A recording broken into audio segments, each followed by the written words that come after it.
আগে কিনেছি 2500 টাকা, এখন কিনতেছি 2200 টাকা। কবে কিনছেন এটা? লাস্ট কবে কিনছেন আপনি? এই 4-5 দিন আগে। এখন এক সিলিন্ডার কয়দিন যায় আপনার? আমার 10 দিন যায়, 9 দিন যায়।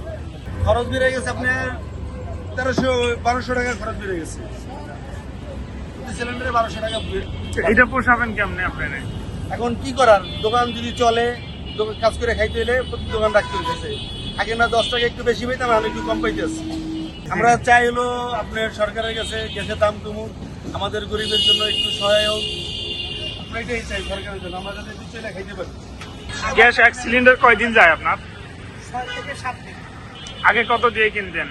1300, 1300, এখন 2200, 2300, কোনো টাকা 2500 নেই। এটাকে দিয়ে চলে যায় সংসার?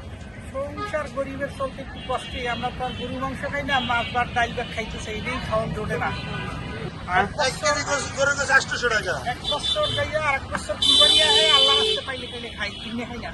ইলিশ মাছ এই বছর খাই নাই। খাই যে নোলা, বেশি খাই নোলা মাছ, তেলাপিয়া মাছ, পাঙ্গাস মাছ, এইদিকে গরিবের খাওয়ান।